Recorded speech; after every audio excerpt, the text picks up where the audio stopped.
तो दोस्तों आज की वीडियो में बात करेंगे वक्रंची लिमिटेड के बारे में। बेसिकली कंपनी ने अपने क्वार्टर 4 के नंबर को डिस्क्लोज कर दिया है। तो चलिए देखते हैं क्या है क्वार्टर 4 के नंबर्स के अंदर, क्योंकि नंबर्स देखने में तो अच्छे लग रहे हैं। कैसे क्या है चलिए देख लेते हैं। डाटा बेसिकली लाख में दिया हुआ है, मैं आपको क्रोस में कन्वर्ट करके समझाता हूँ कैसे क्या हुआ है। पिछले क्वार्टर की बात करें तो पिछले क्वार्टर में कंपनी का टोटल रेवेन्यू जो कंपनी ने ऑपरेशन के थ्रू जनरेट किए थे 49 करोड़ के आसपास, पिछले साल 48 करोड़ के आसपास।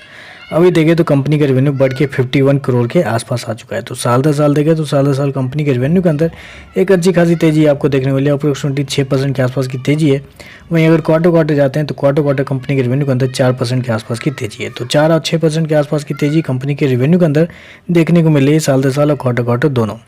चलिए कंपनी के खर्चे क्या है वो देख लेते हैं। पिछले क्वार्टर की बात करें 48 करोड़ खर्च किए थे पिछले साल, अप्रोक्सीमेटली 46 करोड़ के आसपास, जबकि अभी देखें तो कंपनी खर्चे 51 करोड़ के आसपास है।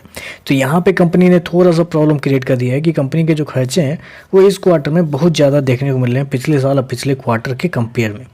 चलिए कंपनी का नेट प्रॉफिट क्या है वो देख लेते हैं, क्योंकि इस क्वार्टर में मैं आपको याद दिलाना चाहूँगा, इस क्वार्टर में कंपनी को फाइनेंस कॉस्ट भी लगा है। यानी कि कंपनी ने कुछ कर्जे लिए हैं बैंक से या किसी इन्वेस्टर से, किसी से भी कर्जे लिए हैं, और उस कर्जे को पूरे करने के लिए इस क्वार्टर में कंपनी को जो इंटरेस्ट पे करना पड़ा है वो इस क्वार्टर में लगा है, पिछले साल पिछले क्वार्टर में नहीं लगा था।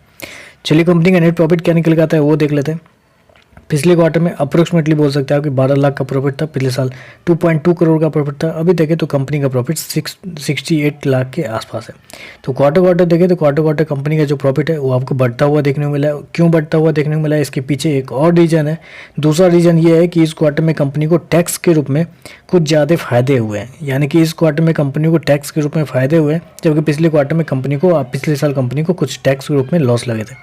क्योंकि टैक्स से पहले का अगर आप बस ऑपरेटिंग प्रॉफिट अगर आप देखना चाहेंगे, पिछले क्वार्टर में 93 करोड़ का प्रॉफिट था, पिछले साल 3.4 करोड़ का प्रॉफिट। अभी देखें तो घट के मात्र 67 करोड़ का प्रॉफिट है। यानी कि क्वार्टर कंपनी का प्रॉफिट के अंदर एक अच्छी खासी गिरावट आपको देखने मिली है। साल से साल तो कंपनी के प्रॉफिट बहुत बुरी तरीके से गिरता हुआ देखने को मिल रहा है। ईपीएस की बात कर लेते हैं। पिछले क्वार्टर में माइनस का 0.01, पिछले साल 0.02, अभी देखें तो 0.01 के आसपास है।